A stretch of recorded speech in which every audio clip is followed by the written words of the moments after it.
Olá pessoal, tudo bem com vocês? Meu nome é Kelly Advíncula e hoje eu vou fazer resumo do livro E a Verdade os Libertará, reflexões sobre religião, política e bolsonarismo do jornalista cristão Ricardo Alexandre. Confere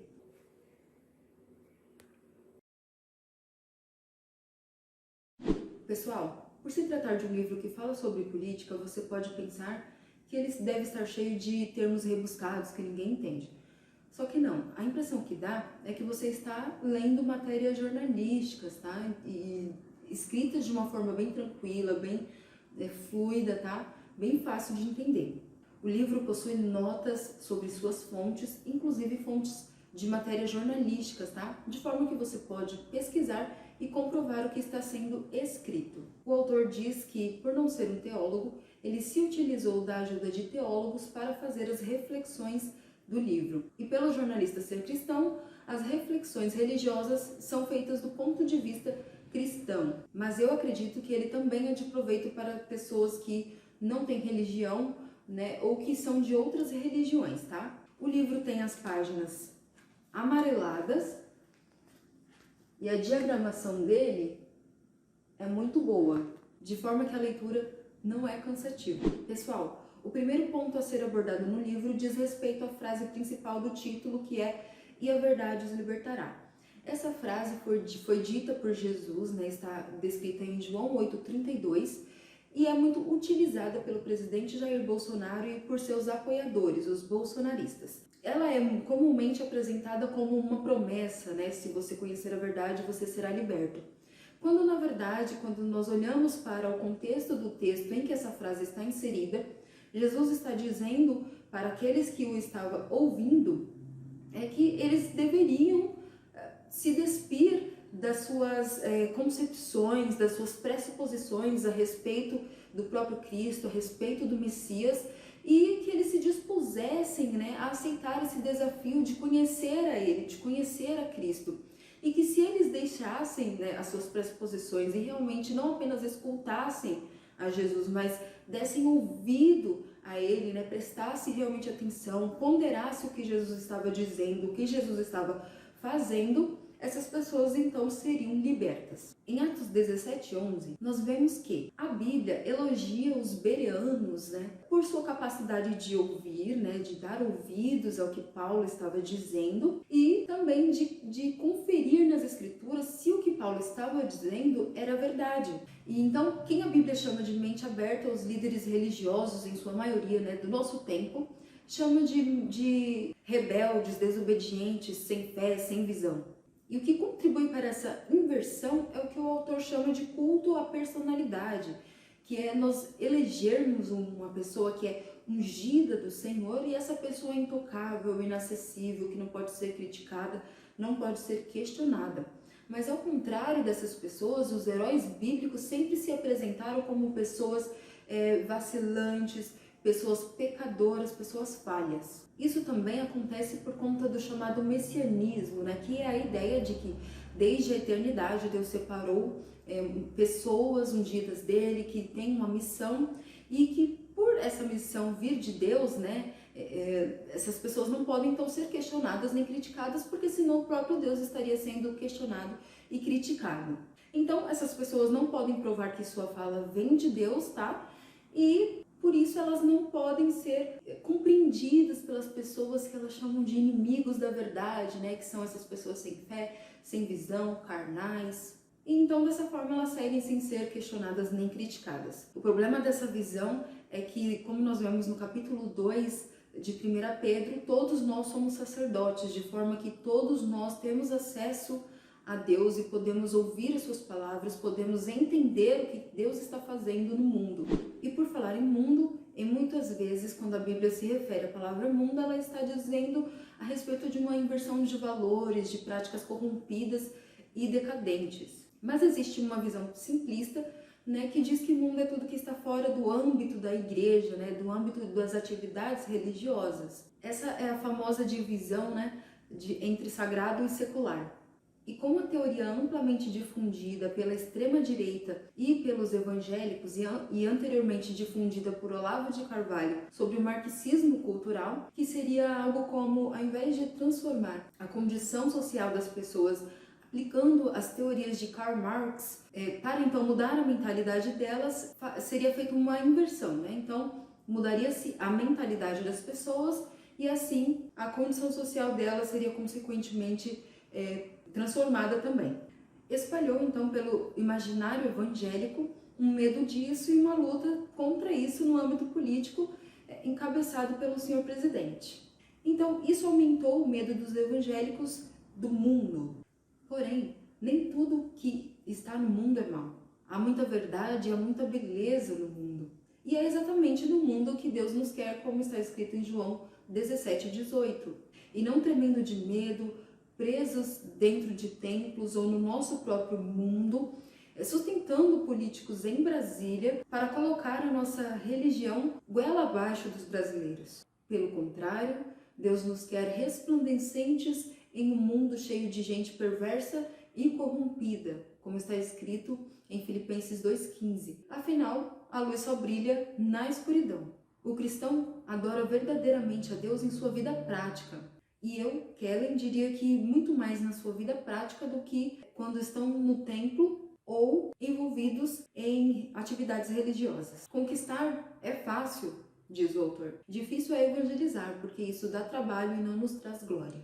Sobre a imprensa, realmente existe uma imprensa comprada que não faz bem o seu papel, dando ibope a coisas fúteis, atrás de cliques, sem se importar que pessoas como o senhor presidente ganham fama em cima disso. Porém, nem toda a imprensa é assim, né? Foram jornalistas que investigaram e denunciaram várias coisas, como, por exemplo, foi um jornalista que investigou e denunciou que a indústria do tabaco investia na dependência química dos seus clientes. E daí para coisas bem maiores, tá? Mas os políticos não gostam da imprensa. Na verdade, eles gostam que elas divulguem coisas boas a seu respeito, mas eles não gostam da apuração dos fatos, da investigação e das denúncias feitas pela imprensa. Políticos como o senhor presidente e o ex-presidente dos Estados Unidos se utilizam de táticas para ter maior alcance, e entre essas táticas está a de ser ultrajante, porque isso espalha mais. E qual a intenção deles nisso?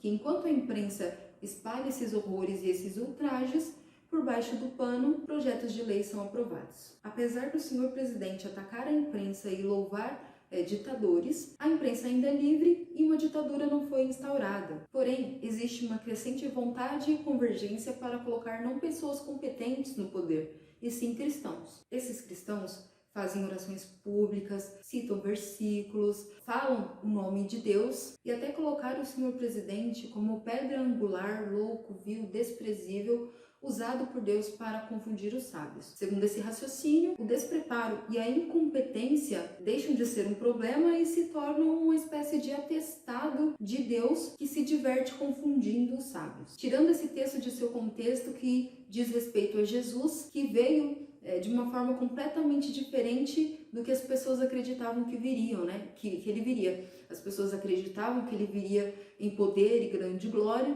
quando na verdade ele veio pobre, oprimido, desprezado, subvertendo a lógica humana. Essa lógica humana que quer se impor.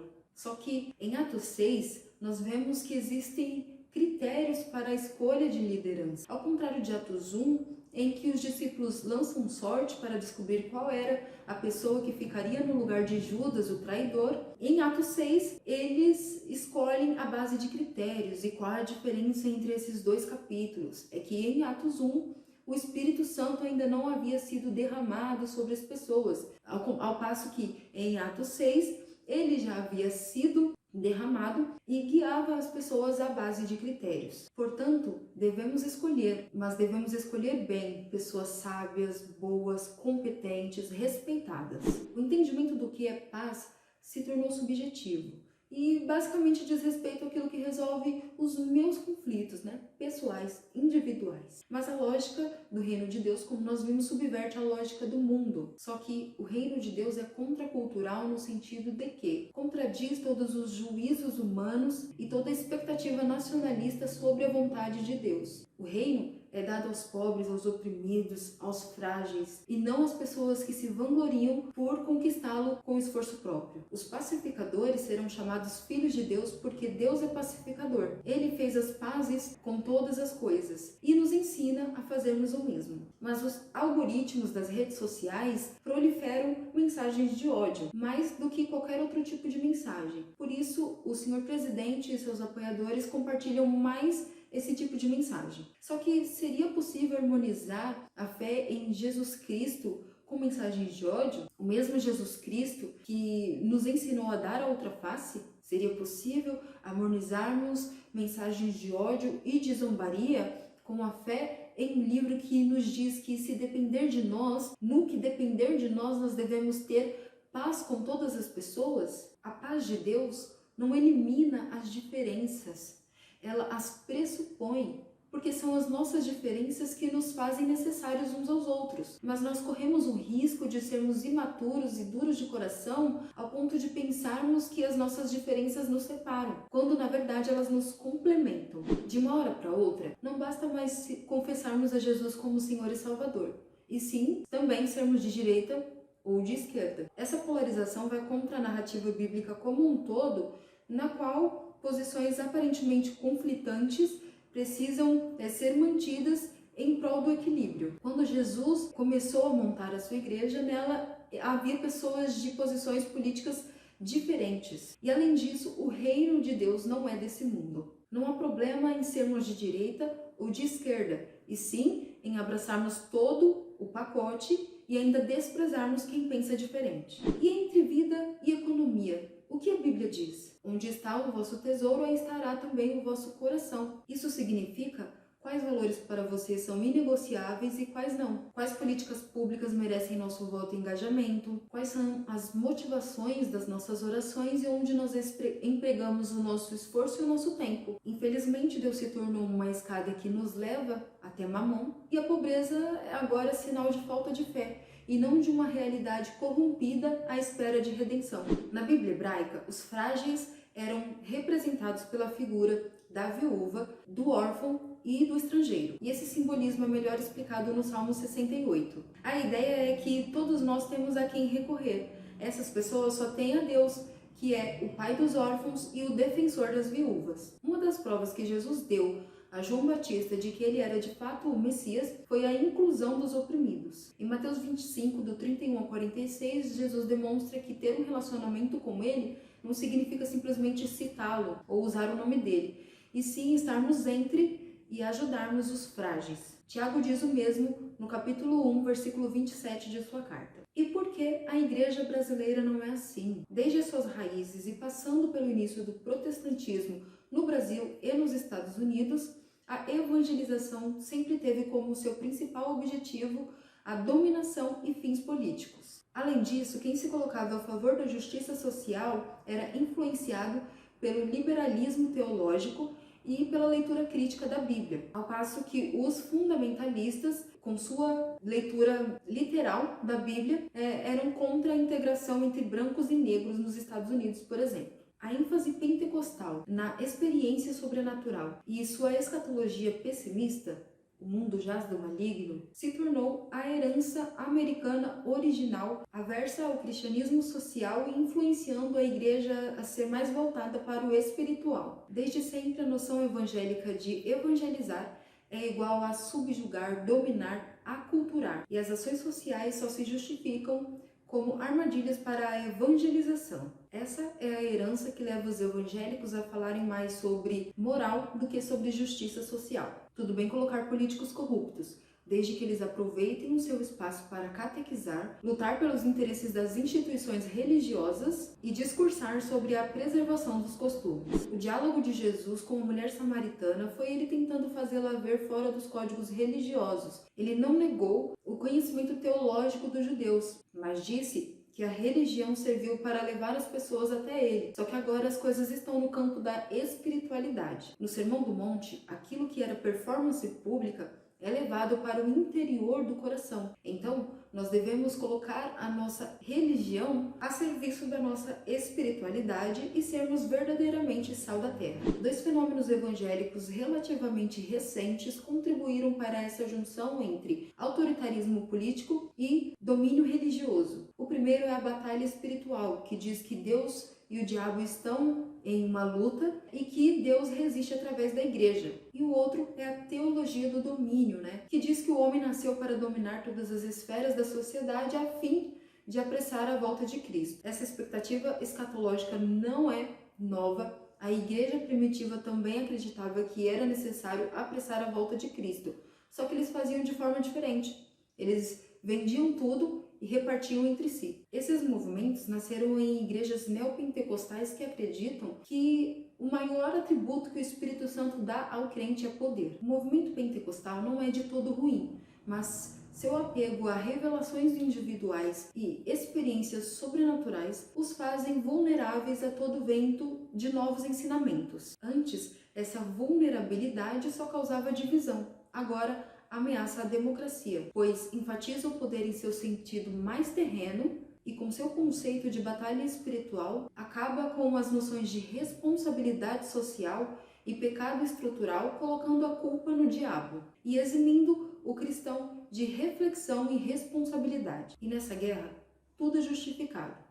Discriminação sexual, intolerância religiosa, promoção do ódio e etc. E é dentro desse ambiente de batalha espiritual que o dominionismo, a teologia do domínio, busca se instalar. Só que ignora que Jesus não se impôs e nos disse que aquilo que vai nos fazer conhecidos como seus discípulos é o amor e não o poder. Essa junção entre religião e Estado já aconteceu antes e fracassou por ser um projeto político de manipulação das pessoas a fim de beneficiar aqueles que o instauram.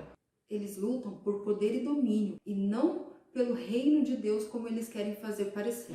A corrupção está no sistema e no coração humano. E a melhor forma de lutar contra a corrupção é justamente pela democracia, porque nela as instituições e os políticos podem ser investigados, denunciados, punidos. E aqui vão alguns crimes do senhor presidente que sumiram no vento. O primeiro são os 200 mil que foram depositados na conta do senhor presidente pela JBS e que ele repassou ao partido, que repassou novamente para ele de uma forma limpa. O outro é o recebimento de salários por meio de funcionários que não iam à Câmara e nem possuíam crachás. Ele também recebeu auxílio moradia tendo residência em Brasília e, nas palavras do mesmo, utilizou o dinheiro para comer gente. Ele também interferiu na Polícia Federal, restringindo investigações de órgãos com movimentações atípicas. Existem pessoas que se autoproclamam profetas e saem por aí elogiando políticos, em especial o senhor presidente. Teve um que até o chamou de profeta, lutando contra a corrupção. Só que a maioria dos projetos do senhor presidente, enquanto deputado, foram de ordem militar. E os únicos que foram aprovados foram dois. O primeiro de isenção de imposto sobre produtos de informática e o segundo autorizando a utilização de fosfoetalonamina no tratamento de pessoas com câncer. Na Bíblia, os profetas eram credenciados pelo seu relacionamento íntimo com Deus e não por participarem da elite da época. Eles eram, na verdade, em sua maioria, figuras marginais, freios e contrapesos a quem não se podia calar. Com frequência, confrontavam as autoridades dominantes e seus destinos eram parecidos com os dos poetas nos regimes totalitários. Por isso, é inapropriado chamar de profetas homens poderosos que procuram silenciar a oposição e que inflamam o povo contra ela. Ninguém é incorruptível diante do poder temporal. Por isso, a oposição deve existir e ser ouvida e respeitada. O aspecto mais singular a respeito da espiritualidade ensinada por Jesus é que o que é essencial nela está fora do alcance dos olhos. E mesmo quando a Bíblia propõe expressões exteriores, é isso que elas são. Expressões exteriores do que acontece dentro. Então, o verdadeiro cristianismo está fora do alcance dos olhos, de forma que discussões sobre verdadeiros cristãos são perda de tempo. Jesus disse que os pagãos amam e se preocupam apenas com pessoas semelhantes a eles e com suas próprias necessidades materiais. Jesus disse para não sermos iguais a eles. Esse é o homem natural. Quem nasceu de novo é e escolhe políticos que fazem o contrário do homem natural, que dialogam, se relacionam, amam e respeitam a todos e buscam os interesses dos outros. A simplicidade que o senhor presidente se esforça tanto em ostentar é um truque de marketing que se chama, ironicamente, de lei da sinceridade, que consiste em mostrar um aspecto negativo do produto a fim de obter uma resposta positiva. Exemplos utilizados pelo senhor presidente e seus apoiadores. Ele não sabe de economia, vai contratar pessoas que sabem. Ele não sabe negociar, vai acabar com toma lá da cá. Ele é grosseiro, ele é sincero. Só que Jesus nos ensinou os perigos dessa imagem e discursos pré-fabricados. O problema é que os discursos e a imagem das pessoas boas às vezes podem se confundir com o discurso e a imagem das pessoas ruins. Então, como diferenciar? E Jesus nos ensinou pelos frutos. Então, quando formos escolher um candidato, devemos olhar o passado desse candidato real, não aquele que é falado na campanha. Devemos analisar o desempenho deles nos cargos anteriores e se o que eles estão propondo condiz com a história deles. Não podemos nos deixar seduzir pelo discurso, e sim observarmos os frutos, o rastro de vida ou de morte na história deles. Ele se apresenta como um amador que não fará a velha política, mas isso é um truque. Ele desde lá de trás espalha fake news e o caos a fim de depois se apresentar como o salvador da pátria. Por fim, o marketing político aprendeu que os evangélicos estão à venda e que o preço é baixíssimo. Basta que o lobo cite uns versículos, utilize palavras do nosso vocabulário, prestigie os nossos cultos, lute pelos interesses das instituições religiosas. O marketing político também aprendeu que nós somos moralistas, mas que o nosso moralismo é seletivo. Eles podem dificultar a vida dos gays e dos maconheiros, mas também podem mentir, podem incitar a violência, destruir nossas florestas, zombar dos nossos mortos. Aprendeu também que a maioria dos pastores evangélicos são cabos eleitorais eficientes, com suas fake news espalhadas nos púlpitos e nos grupos de WhatsApp. Porque a verdade liberta que ela está sendo relativizada, dificultada, confundida. Desinformar é errado, mesmo que isso beneficie a nossa ideologia, a maneira como nós vemos o mundo. Jesus nos chamou para a liberdade, que possamos permanecer nela. Bem, pessoal, esse foi o resumo do livro E a Verdade os Libertará. Se você gostou do vídeo, não esqueça de deixar o seu like e de comentar aí o que você achou sobre o assunto. Até mais!